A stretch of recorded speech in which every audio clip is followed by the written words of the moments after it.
inscrits. Sinon, est-ce que vous m'entendez bien, les personnes qui sont déjà présentes? Est-ce qu'il n'y a pas de souci, de vision ou de son? Voilà,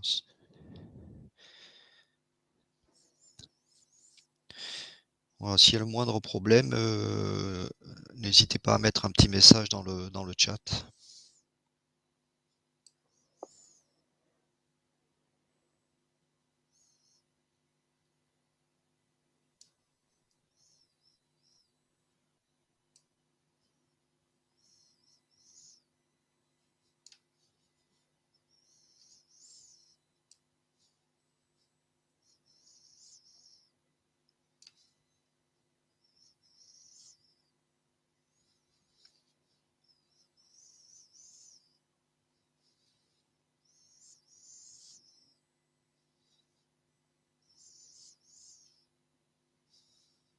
Voilà, on va se donner 3-4 minutes pour les parfait. Merci, Ok. merci le passage. Oui, on va se donner, 3-4 minutes pour laisser les personnes arriver tranquillement. OK, donc monsieur, Dezey, merci et monsieur Chalère aussi. OK, parfait.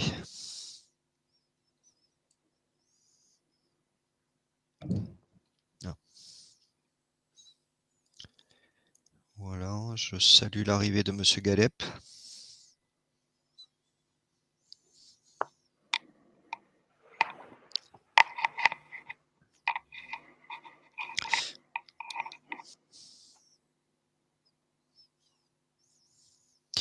Oui, monsieur Galep, bonjour, bienvenue. Donc on se donne, 3-4 minutes pour laisser le temps aux différents inscrits d'arriver, de nous rejoindre.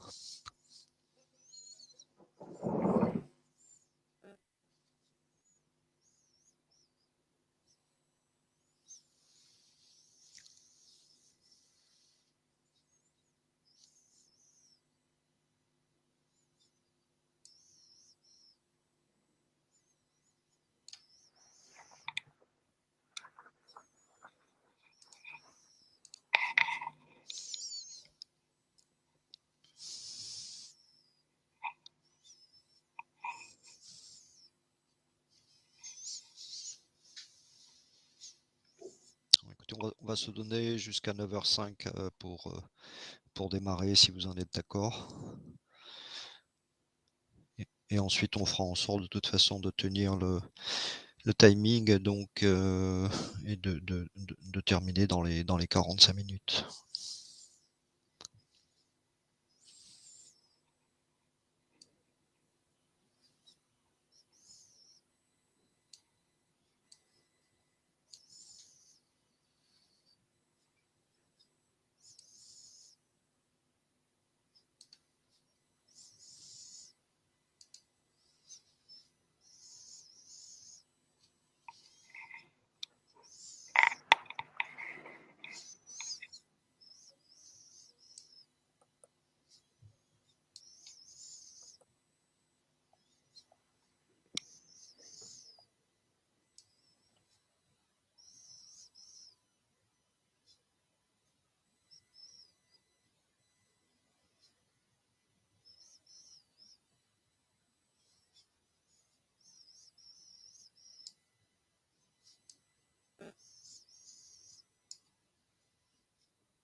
Bien, bah, écoutez, je vous propose de démarrer et puis, voilà, je pense que les participants nous rejoindront progressivement. Donc, bah, écoutez, bonjour à toutes et à tous. Bienvenue dans ce webinaire. Donc, où nous allons, Philippe Verviers et moi-même, donc, tâcher de répondre à la question, donc, qui figure effectivement sur ce slide: «Comment assurer l'acceptabilité sociale de vos projets?» Voilà, avant toute chose, écoutez, permettez-moi de vous présenter mes meilleurs vœux pour cette nouvelle année. Je pense qu'il est encore temps, voilà, de former des souhaits, avant tout et plus que jamais des souhaits de bonne santé pour vous et vos proches. Puis des souhaits d'épanouissement personnel et de réussite de vos projets. Voilà. Ensuite, voilà, vous dire également que nous sommes très heureux, Philippe et moi, de faire cette présentation donc, dans le cadre de ce nouveau partenariat avec la fédération des EPL.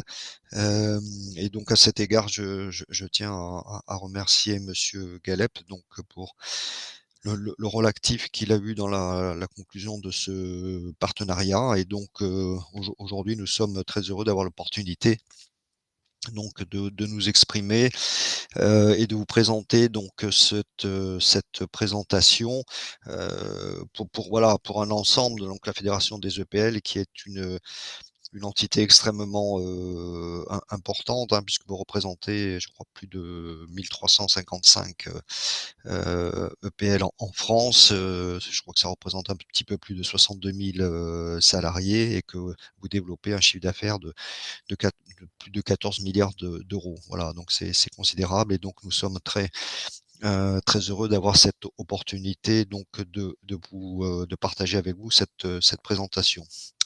Donc au niveau, des intervenants, donc c'est une présentation que l'on va réaliser à 2 voix, donc Philippe Verviers et moi-même.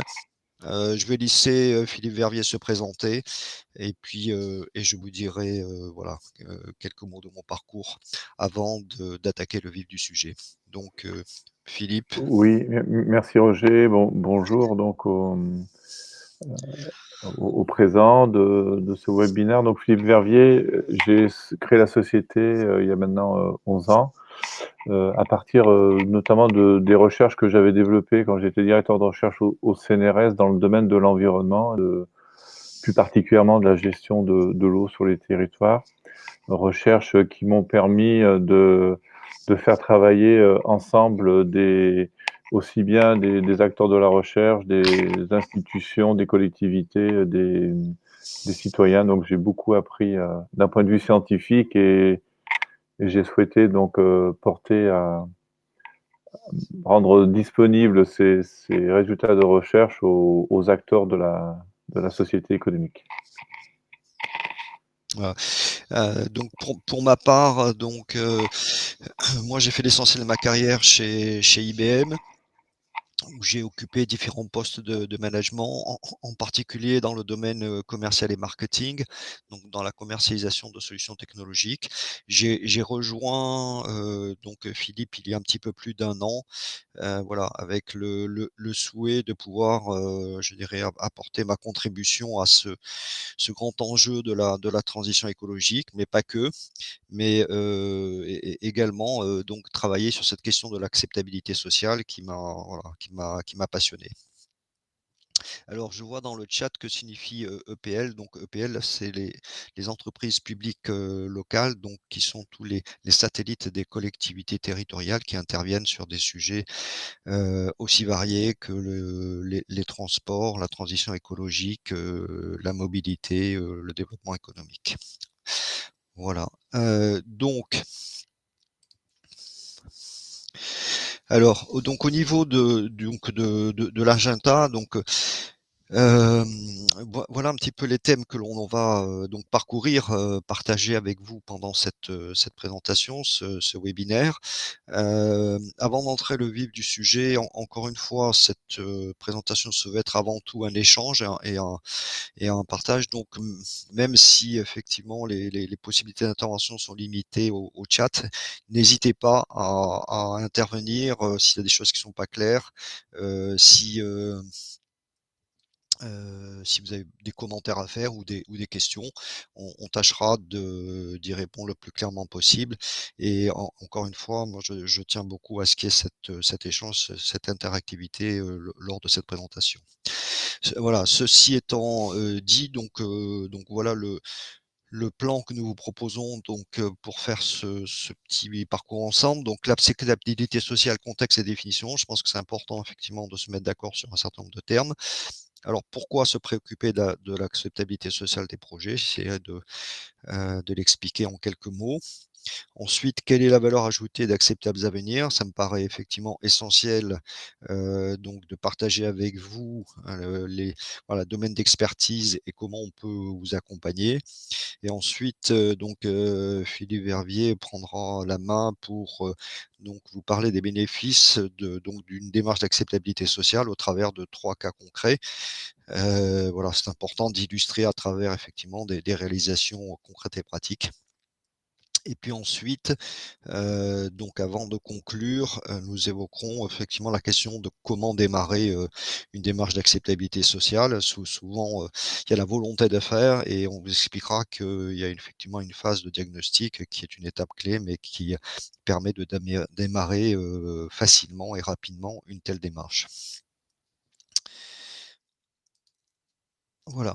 Alors, bon, matière de définition, voilà, j'en ai mis une, hein, que je partage. Donc, l'acceptabilité sociale est un jugement collectif à l'égard d'un projet, d'un plan ou d'une politique résultant de la consolidation des points de vue de l'ensemble des acteurs du territoire. Deuxième élément que j'ai, souligné, qui est extrêmement, important, qui va être essentiel dans toute, démarche d'acceptabilité sociale. Donc il convient donc en particulier de prendre en compte le niveau d'acceptabilité de chacun d'eux, donc chaque acteur du territoire, afin que le projet s'intègre harmonieusement dans son milieu naturel et humain. Donc de cette, je dirais de cette, voilà, de ces éléments de définition, heu on peut, déjà souligner deux facteurs essentiels dans une démarche d'acceptabilité sociale. Le premier, c'est la prise en compte du contexte local. Ça, c'est un point extrêmement important, hein. On s'aperçoit que le même projet, ne produit pas du tout les mêmes effets, les mêmes perceptions dans 2 territoires différents. Donc ça, c'est le premier point. Et deuxième élément important, c'est l'ouverture du projet donc aux parties prenantes ou acteurs du territoire, via un processus de co-création, hein, donc que je vais, m'attacher à expliciter dans les slides suivants. Alors, une fois qu'on a donné cet élément de définition, concrètement, si on veut caractériser ce qu'est une démarche d'acceptabilité sociale et ce qu'elle n'est pas, donc ce que c'est, d'abord, il y a un impératif d'anticipation, c'est-à-dire que le plus en amont du projet on se situe et le mieux c'est. Bon, c'est arrivé à Philippe Berbier dans ses interventions d'intervenir en mode, je dirais, réactif, en mode pompier. Bien sûr qu'on peut faire des choses, mais c'est de loin pas la situation idéale et qu'encore une fois, l'idéal est de se situer le plus en amont possible d'un projet, et on va l'expliquer à travers notamment la phase de diagnostic. Ensuite, le deuxième élément, extrêmement important, c'est la notion d'ajustement sur mesure. C'est-à-dire qu'une fois qu'on aura identifié, de façon la plus exhaustive possible, donc l'ensemble des parties prenantes, des acteurs du territoire, il est essentiel de mesurer le degré de, heu, d'adhésion au projet de chacune de ces, parties prenantes, et que c'est cette analyse donc du degré d'acceptabilité ou d'opposition potentielle, qui va permettre de définir les ajustements d'une, stratégie, la plus pertinente possible. L'autre élément extrêmement important, c'est, dans le dialogue qui va être, donc instauré entre le porteur de projet et les différentes parties prenantes, il y a un impératif de clarté et de transparence. Voilà. Il ne s'agit pas de faire un œuvre de communication au sens d'essayer de faire passer des messages si, au préalable, donc le porteur de projet n'est pas, disposé à effectivement examiner de façon la plus claire, la plus transparente, les différentes remontées des acteurs du territoire, les différentes suggestions, les différentes propositions, les différents amendements potentiels. Donc, il est essentiel que ce dialogue, cet échange avec les différentes parties prenantes soit effectivement marqué par ce souci de clarté et de transparence. Enfin, la concertation, donc on a évoqué effectivement déjà cette notion de co-construction. Donc là encore, dans le cadre de ce dialogue de clarté et de transparence, on va indiquer aux différentes parties prenantes que le porteur de projet effectivement est engagé dans cet état d'esprit de co-construction, mais qui ne veut pas dire codécision, puisque bien évidemment, à la fin du compte, c'est bien évidemment toujours le porteur de projet qui est maître de la décision, mais simplement, il aura un impératif d'expliquer le pourquoi de tel ou tel choix. Et ça, c'est encore une fois relatif donc à ce souci de clarté et de transparence. Donc, toutes les propositions qui auront été émises par les différentes parties prenantes ne seront pas forcément retenues, mais par contre, on expliquera pourquoi certaines ont été retenues et si certaines ne l'ont pas été, les raisons pour lesquelles elles ne l'ont pas été. Voilà.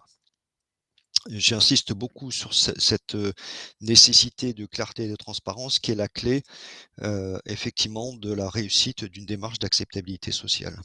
Alors ce n'est pas un dialogue informel et spontané avec les citoyens. Bon, ça m'arrive souvent d'échanger avec des élus, voilà, qui me disent: «Mais moi je discute régulièrement avec mes administrés». Ça ne suffit pas, parce on verra que, justement dans les outils et la méthodologie d'une démarche d'acceptabilité sociale, il est essentiel de pouvoir, capter tous les éléments de perception et surtout de donner du sens à toute cette information qui parfois remonte de façon, informelle et non structurée. Deuxièmement, ce n'est pas non plus une simple application des obligations réglementaires type enquête publique. D'abord parce que l'enquête publique intervient relativement tard dans le processus d'un projet et pas en amont, suffisamment en amont, et que ensuite là aussi les possibilités de dialogue ne sont pas aussi riches que celles que l'on peut avoir dans une démarche globale d'acceptabilité sociale. Enfin, là aussi, c'est un point que je souhaite éclaircir. Donc j'ai parlé de concertation, mais une démarche d'acceptabilité sociale n'est pas de la seule concertation, n'est pas simplement de la concertation. La concertation peut être effectivement un élément utile, une brique, qui peut être intéressante, mais qui doit s'inscrire dans une démarche, globale d'acceptabilité sociale. Parce que si à un moment donné, on doit effectivement faire de la concertation, celle-ci doit s'inscrire dans une démarche qui a été, réfléchie et préparée. Voilà. Est-ce que à ce stade, vous avez des remarques, des questions, des besoins d'éclaircissement?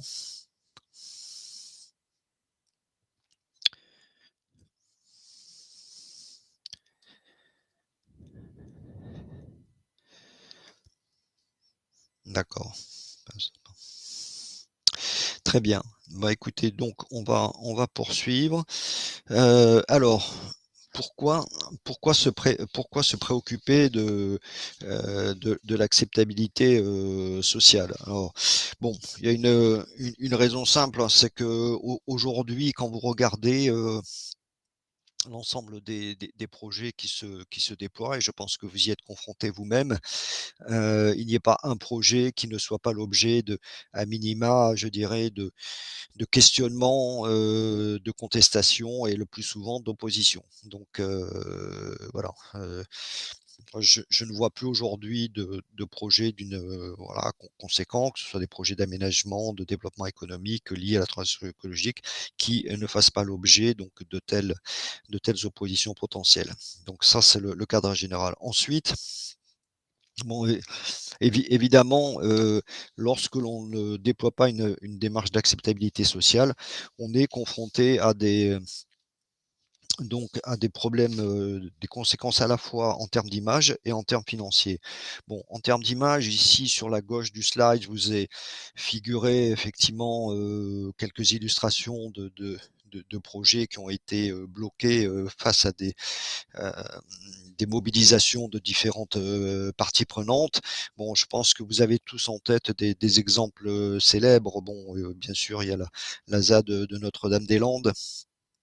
Il y a des cas connus comme le barrage de Sivins dans le Tarn ou le Center Park de la forêt de Chambaranque en Isère qui ont dû être abandonnés suite à la mobilisation de différentes groupes de pression. Voilà.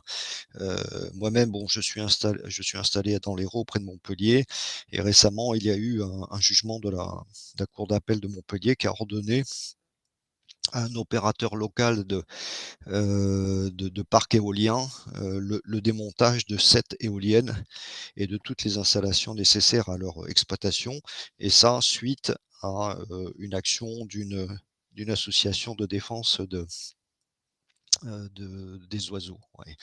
Et ça, c'est la conséquence effectivement de situations qui résultent du fait que dans tous ces cas, une réelle démarche d'acceptabilité sociale n'a pas été entamée. Donc ça, sur l'aspect de l'image. Sur l'aspect financier, ici sur la droite du slide, donc je vous ai fait figurer une étude qui a été menée par deux universitaires et qui se sont intéressés donc à comparer le coût des projets en matière de gestion des déchets en Île-de-France. Ils se sont intéressés aux projets qui ont été donc qui ont fait l'objet de concertation et des projets qui n'ont pas fait l'objet de concertation. Donc vous voyez dans ce petit carré en bas à droite, donc le coût de la concertation selon les projets, l'importance des projets a été évalué entre 50K € et 200K € et ils se sont également donc attachés à mesurer le surcoût des projets imposés, c'est-à-dire non concertés, et en gros on est en moyenne sur un coût de 2,65 millions d'euros. Donc vous voyez, on est dans un rapport de 1 à 10 facilement entre le coût de la concertation et le surcoût lié au projet non concerté.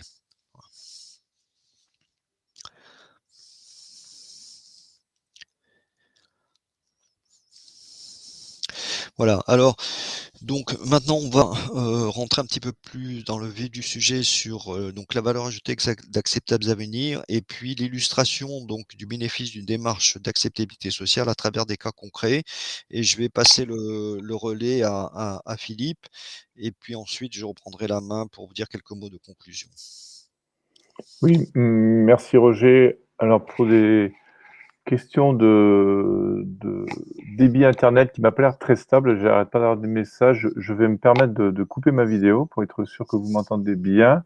Vous aurez mon image. Voilà, donc désolé, mais je préfère donner priorité au son et au support. Donc par rapport à tout ce que vient de contextualiser Roger, donc quelle est la valeur ajoutée d'Acceptables Avenir, puisque vous n'êtes pas sans savoir que dans le grand domaine de ce qu'on peut appeler la concertation, l'accompagnement des projets en termes voire de communication, il y a quand même beaucoup d'agences qui ont pignon sur rue. Donc c'est vrai que, comme je disais précédemment, Acceptables Avenir est issu d'une démarche très amont de recherche qui portait sur les interfaces entre l'écologie, l'économie et la sociologie. Donc on a identifié des points bloquants, on a identifié ce qui existait sur le marché et on a proposé donc une approche innovante qui était donc de prendre en charge le plus possible la phase amont du dialogue, de la communication et voire de la concertation, et de s'adresser avant tout à un monde des décideurs, au monde des ingénieurs. C'est ce qui nous a permis donc, à partir de ces 20 ans d'expérience que j'ai eu au CNRS sur ces problématiques-là, de proposer à travers Acceptables Avenir l'approche que je vais vous décrire maintenant. Donc nous intervenons auprès des porteurs de projets privés, mais aussi auprès des collectivités territoriales. Aujourd'hui, je vous présenterai des exemples particulièrement de projets d'implantation d'infrastructures, donc qui ne sont pas portés par des collectivités, mais sachez que nous avons aussi la possibilité de travailler sur du déploiement technologie, hein, style le télé-relevé. Donc, le télé-relevé, c'est le cousin du compteur Linky pour l'eau. Donc là, on a accompagné Toulouse Métropole. On a eu une phase amont, avant toute concertation, donc de travail sur l'acceptabilité de ces compteurs communicants chez les usagers, et qui a tellement bien fonctionné qu'on n'a pas eu besoin de déployer la phase de concertation qui avait été prévue. Un autre exemple que je n'expliquerai pas ici, mais auquel je pourrais répondre, c'est une action qui est en cours avec Rennes, qui a la volonté donc de s'inscrire dans la transition énergétique, hein, dans la rénovation énergétique de leurs bâtiments publics. Et le service qui est en charge, donc la gestion de l'énergie sur Rennes et la gestion des bâtiments publics, m'a sollicité pour intervenir en tant qu'assistant à maîtrise d'usage, hein, c'est-à-dire qu'on sait très bien maintenant que de faire de l'isolation, de mettre des éclairages performants, de régler le chauffage ne sera rien, n'aura pas l'efficacité attendue s'il n'y a pas un changement des habitudes, des usages, voire des comportements. Donc nous intervenons auprès des collectivités sur des domaines qui ne sont pas pour l'instant sensu stricto de l'implantation d'infrastructures, mais je vais vous présenter donc des exemples de ce type-là. Dernier point, c'est que, comme je disais précédemment, on s'est vraiment focalisé au début en disant qu'est-ce qui manque. Et ce qui nous a paru manquer, c'était le pont entre des approches qui sont plutôt de la communication, voire des sciences politiques, voire de la sociologie, voire de la psychologie, et qui s'adressent à un monde d'ingénieurs. Parce que pour l'instant, les personnes qui sont aux manettes dans du déploiement de technologies ou de la mise en place de nouvelles infrastructures ou de nouveaux projets d'implantation, ce sont quand même des gens qui ont plutôt des formations techniques, économiques, ingénieurs. Bon, les nouvelles générations ont peut-être des doubles formations, mais pour l'instant, c'est pas encore très, très courant. Donc, l'idée, c'était de se dire comment on peut résoudre ce grand écart qu'il y a entre de l'information qui est très qualitative et des gens qui prennent des décisions avec de l'information la plupart du temps quantitative. Donc, c'est vraiment le propos d'Acceptable Avenir, de se positionner dans ce manque existant, et donc de proposer des méthodes et des process.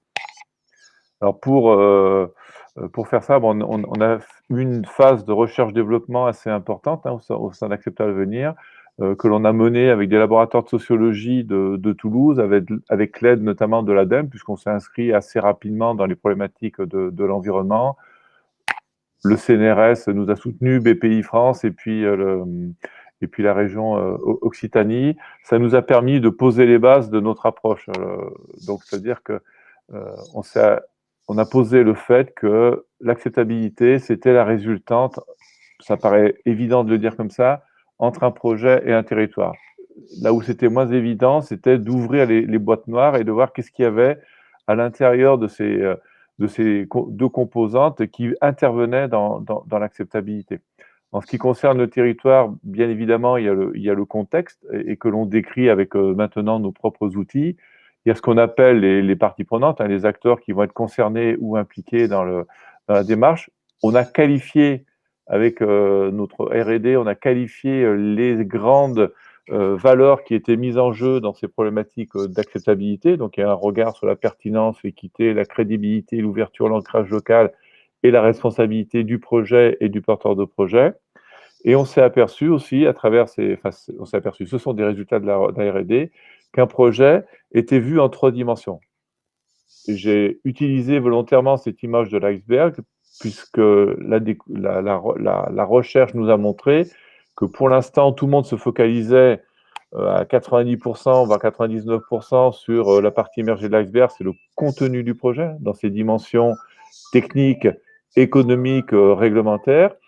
Mais ce qui jouait un rôle important dans l'acceptabilité, c'était aussi les 2 autres dimensions, que sont les relations entre le porteur de projet, le projet lui-même et le territoire, les parties prenantes, et le portage du projet. Alors, le portage, ce n'est pas un portage juridique, c'est comment le projet va venir trouver une assise sur le territoire auquel il s'adresse. Tout ce que je dis là ça peut paraître assez évident. Ce qui nous a paru très très révélateur, c'est qu'il y avait quand même un manque d'outils, de process qui permettent de prendre en compte toutes ces dimensions en même temps. Voilà, c'est la mise en perspective de toutes ces dimensions qui va permettre aux porteurs de projets de trouver le bon chemin pour aller vers quelque chose qui va être perçu comme acceptable par les gens auxquels le projet, la technologie, voire le plan de développement s'adresse. Donc les trois exemples, plus un quatrième en conclusion, que j'ai choisi de vous présenter. Donc, comme je le disais précédemment, là, on s'adresse à des projets d'implantation. Donc, un projet d'implantation d'un parc éolien dans la Vienne, un projet de méthanisation. Alors, méthanisation, bon, c'est vrai qu'on est un peu loin des préoccupations des acteurs des grandes cités, des grandes métropoles, quoi qu'il y a de plus en plus de méthanisation qui rentre dans la ville avec le traitement des bouts de stations d'épuration. Et puis, un projet d'implantation en zone urbanisée, à travers notamment l'ouverture d'une carrière très très proche d'un lotissement.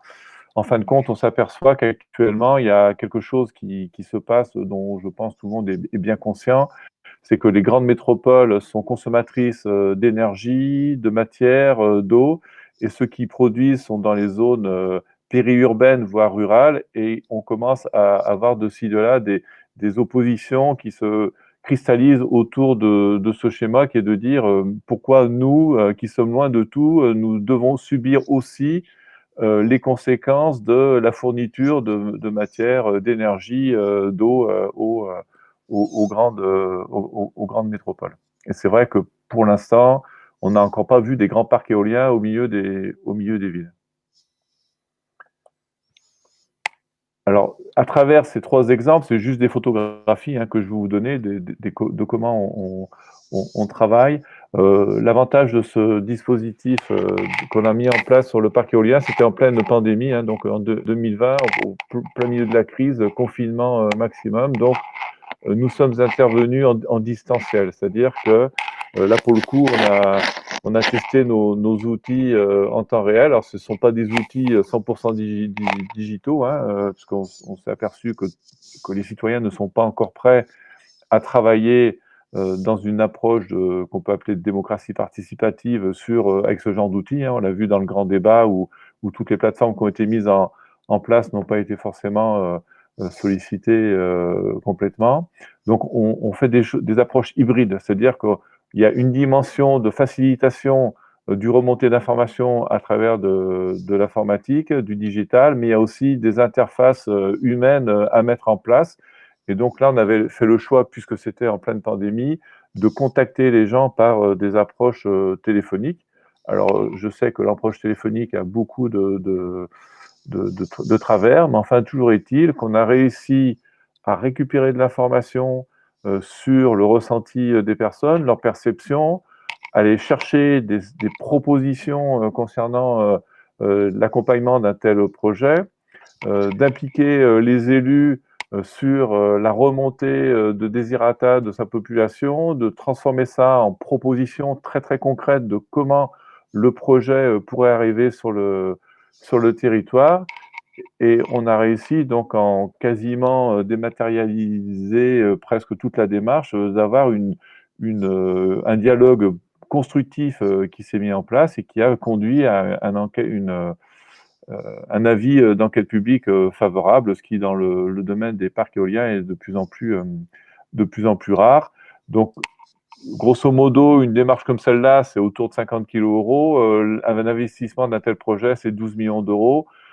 Et on sait très bien maintenant que, à cause des recours, voire qui peuvent aller jusqu'à l'abandon du projet, il y a vraiment le goulot d'étranglement, c'est vraiment cette question d'acceptabilité qui peut mettre à mal 12 millions d'euros à terme, mais déjà investi probablement 300 000 à 400 000 euros pour faire de toutes les études concernant le projet.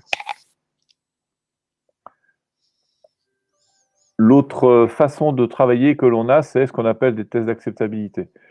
Puisqu'on s'est aperçu qu'en travaillant avec différents territoires, différents projets. Et Roger l'a souligné tout à l'heure, c'est vraiment très important. On s'aperçoit que pour un même projet, le comportement, la réaction du territoire va être très différente selon la zone géographique ou même le territoire, même si on est dans une même zone géographique, d'une commune à une autre. Donc, il est important, avant d'engager un processus structuré de concertation, de faire un test d'acceptabilité. Un test d'acceptabilité, c'est quoi? C'est la mise en œuvre de l'iceberg que je vous ai montré. C'est-à-dire dire aux porteurs de projet, OK, vous avez bien préparé votre projet, vous êtes très bon, très fort sur les dimensions techniques, économiques, réglementaires de votre projet. Maintenant, on va aller le présenter, mais on va le présenter aussi en prenant en compte la partie immergée de l'iceberg. Hein. Donc, je vais me permettre de le représenter très, très rapidement. Donc, la partie immergée de l'iceberg, rappelons-nous, hein, c'est la façon dont le projet va établir des relations avec son territoire et la façon dont le projet va établir des ponts pour un meilleur portage. Et un test d'acceptabilité, c'est de dire aux porteurs de projet, venez vous présenter, mais n'oubliez pas ces deux dimensions qui sont peu visibles, mais qui vont jouer un rôle très très important dans la façon dont vous allez être perçu. Et quand on fait ce test d'acceptabilité, donc là je vous montre un exemple dans le cadre d'une méthanisation, c'est quelque chose qui peut désamorcer très vite toute cristallisation qui pourrait venir sur un projet. Et ce n'est pas de la simple pédagogie de venir expliquer les dimensions, je le répète, techniques, voire économiques du projet, mais c'est aussi une volonté d'afficher très concrètement le fait que ce projet, il est là pour être en adéquation avec le territoire. Il n'est pas là pour venir s'imposer, donc la pédagogie classique, de venir expliquer aux gens pourquoi ça va être bien pour eux ou pourquoi ça ne va pas les déranger, c'est d'être dans une préparation, une ouverture au dialogue. Et pourquoi on dit test d'acceptabilité? Parce qu'on peut s'arrêter là, et c'était le cas pour ce projet, avec une seule manifestation. Donc c'était une permanence hein, qu'on a mise en place sur une journée presque entière où il y a des panneaux d'information. Les porteurs de projets sont là pour répondre aux questions, mais il y a une volonté d'afficher, de bien éclaircir qu'est-ce que ça veut dire la relation avec le territoire, qu'est-ce que ça veut dire le portage. Et à partir de là, donc, on a eu zéro retour défavorable. Et ce qui a fait en sorte qu'on n'a pas on n'a pas appuyé sur le levier concertation. On s'est arrêté à ce test d'acceptabilité qui a montré que l'acceptabilité était bonne pour ce projet. Donc là, en termes économiques, les projets de méthanisation sont des petits projets, donc il faut vraiment être très très rigoureux sur la démarche que l'on prend pour qu'elle coûte le moins cher possible. Hein. Donc c'était 30 kg €, mais ce sont des investissements moindres, puisque là, c'est des investissements de l'ordre de 4 millions d'euros actuellement sur la méthanisation agricole, investissement moyen. L'exemple que je voulais vous montrer aussi, là, c'est quelque chose qui se rapproche un peu du monde de l'urbain, puisque c'était dans une zone périurbaine, l'ouverture d'une carrière hein, pour extraire des matériaux. Donc, on a besoin des matériaux pour construire. Les matériaux, bien évidemment, on va les chercher le moins loin possible, parce qu'il y a des coûts de transport maintenant qui sont de plus en plus forts. Hein, les moins 60% de consommation d'énergie à l'horizon 2050 pour avoir la neutralité carbone, bah, c'est aussi moins de consommation d'énergie fossile, donc de transport, en attendant les transports alternatifs.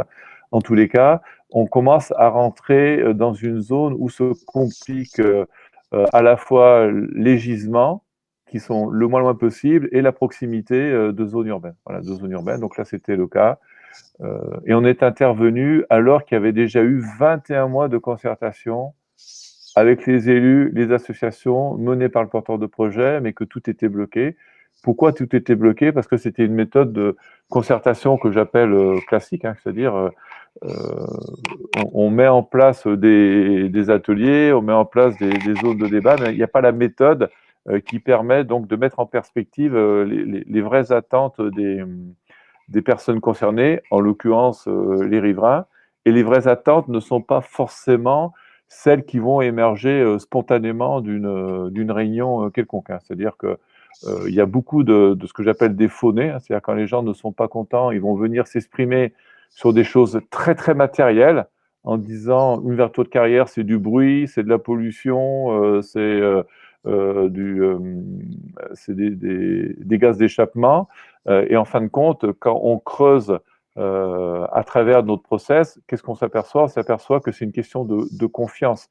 C'est-à-dire, ce qui était mis en débat, c'était pourquoi vous allez creuser ici et que vous n'allez pas continuer et que vous allez vraiment faire ce que vous nous dites que vous allez faire en termes de réaménagement. Voilà, donc il y a vraiment une question de confiance.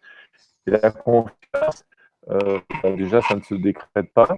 Et ce n'est pas quelque chose que l'on va gagner uniquement en expliquant par la pédagogie que tout va bien se passer. Donc là, on a mis en place notre processus inverse qui permet donc de faire remonter les attentes, de les comparer par rapport aux différentes propositions. Et là, les propositions, c'était à quelle distance on va s'arrêter du lotissement, puisque le PLU autorisait jusqu'à 50 mètres du lotissement.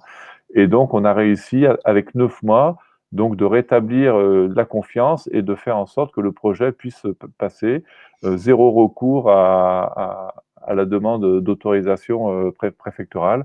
Donc là, toujours pareil, il y a des coûts autour de 50 kg euros et un chiffre annuel attendu de l'exploitation par le carrier qui est de 7 millions d'euros, en sachant que s'ils n'avaient pas ce gisement-là, ben, ils fermaient le site avec plusieurs emplois à la clé et puis un manque aussi de matériaux pour le Grand Paris, puisque là, on n'était pas très loin de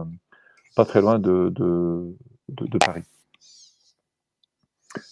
Donc, ces flashs que je vous ai montrés, ces photographies, vous avez pu le voir, il y a quand même quelque part dans ce que je vous ai montré un dialogue, une concertation avec les acteurs.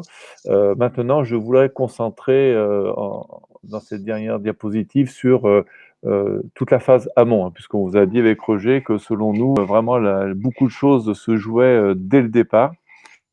Sur l'acceptabilité. Et on a développé donc toute une série de process, de méthodes, d'outils qui vont permettre de qualifier d'une part le niveau potentiel d'acceptabilité du projet, d'autre part la sensibilité du territoire. Et on va mettre en perspective ces deux informations.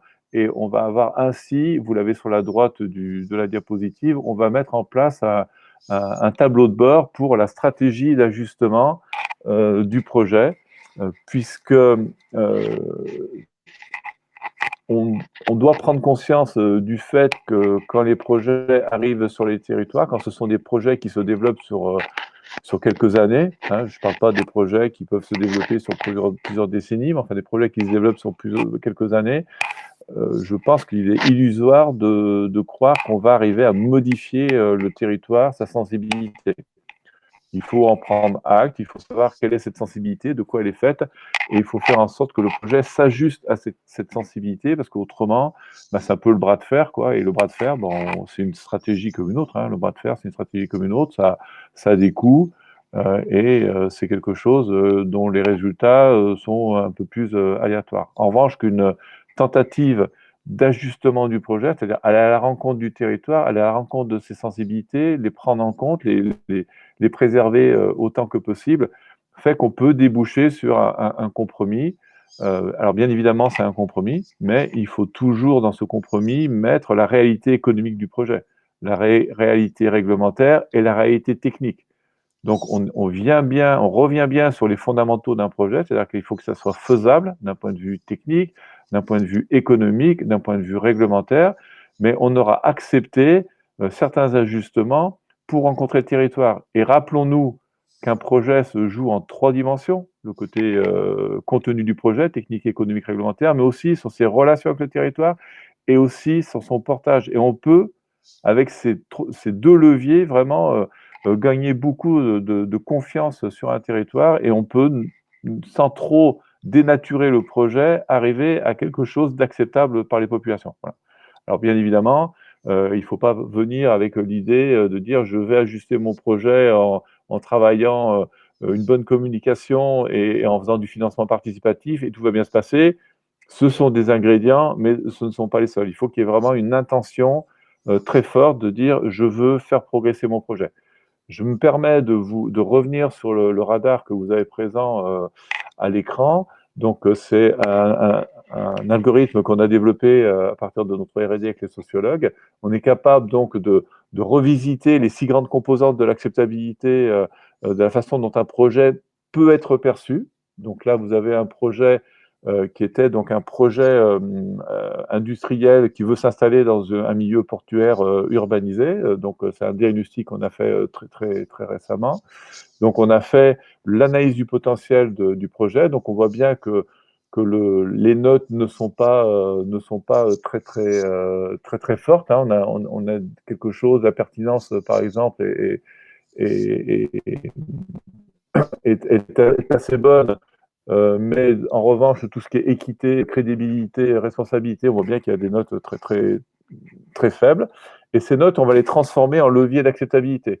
Donc, on sait que plus la note est faible, ça veut dire qu'on a une marge de progression importante. Ça veut dire qu'on a de l'espoir de faire évoluer dans ce projet, dans cette dimension. C'est pour ça que à droite du radar, vous avez un classement des dimensions du projet qui peuvent être travaillées avec des effets attendus probablement positifs pour l'acceptabilité du projet.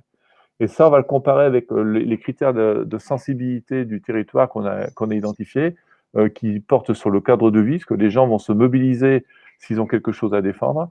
La gouvernance locale est très importante. On sait que les élus sont de plus en plus soumis à des pressions très fortes, donc on est capable de qualifier leur capacité à soutenir, à tenir leur engagement dans le temps, et la capacité de mobilisation à toutes les échelles, communales, intercommunales, départementales, régionales.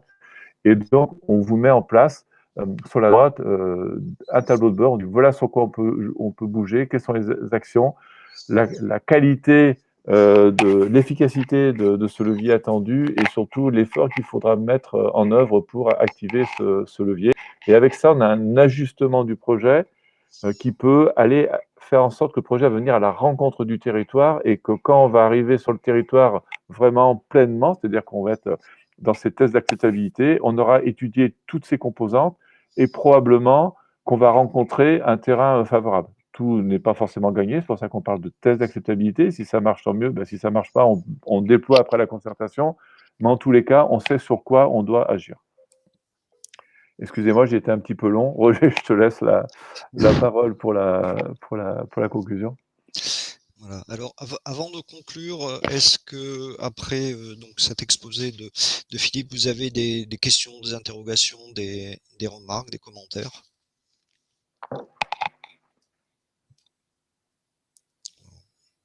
Si tel est le cas, hein, voilà, un petit message dans le chat et ça nous permettra de réagir. Bon. Okay, très intéressant. Merci, Monsieur Launay. Bon, pas d'interrogation. Alors, avant de conclure, oui, ce que je voulais dire, c'est que effectivement, vous avez sur les slides un petit bouton, hein, cliquez ici qui vous permet de prendre rendez-vous. Voilà, donc ça c'est une fonction qui vous permet, donc si vous le souhaitez, de pouvoir prendre rendez-vous afin de pouvoir donc ensuite réfléchir sur des problématiques et des environnements qui vous sont tout à fait spécifiques. Voilà. Donc, en conclusion, donc on a évoqué effectivement la balance, un bénéfice-risque, donc d'une démarche d'acceptabilité sociale ou d'une non-démarche d'acceptabilité sociale, hein. Donc en termes d'image et en termes de coûts financiers. Ensuite, donc comment initier rapidement une démarche d'acceptabilité. Donc Philippe vous a effectivement brossé donc les caractéristiques de la phase qui est essentielle, la phase de diagnostic. Donc avec les outils qui ont été développés dans le cadre de la R&D d'Acceptable Avenir, donc les outils START et DIAG. Et puis voilà, comme je l'évoquais, donc vous avez effectivement la possibilité de pouvoir prendre rendez-vous pour ensuite bien évidemment travailler sur votre environnement spécifique. Avant de conclure, juste un petit mot sur l'aspect effectivement, impact financier. Quand j'étais chez IBM, j'ai un client qui un jour m'a fait cette remarque, hein, par rapport au coût d'une démarche et aux enjeux. Il me disait en fait il comparait un projet à un pacemaker et il me disait: «En fait, quand on investit sur un pacemaker, on fait pas d'économie sur les piles». Voilà. Donc vous l'aurez compris, hein, le pacemaker, ce sont vos projets et les piles, ce sont les démarches d'acceptabilité sociale. Voilà. Donc, voilà, je vais conclure avec ces mots. Donc j'espère que cette, présentation donc aura été intéressante, qu'elle aura, apporté une valeur ajoutée réelle, par rapport à vos réflexions et encore une fois, donc, Philippe et moi-même, on se tient à votre disposition pour pouvoir, maintenant, donc mesurer l'applicabilité de ces démarches à vos environnements, à vos projets, à vos contextes et à vos territoires, spécifiques. Voilà, mais écoutez, merci de votre attention et si vous n'avez pas d'autres, commentaires ou questions, bah, écoutez, on va clôturer cette session. Bah, merci de votre écoute. Mais voilà, écoutez, merci de votre attention, très bonne fin de journée Bonne journée. et et Bonne à journée. et à très bientôt, donc de pouvoir travailler sur vos environnements spécifiques. Bonne journée. Au revoir. Au revoir.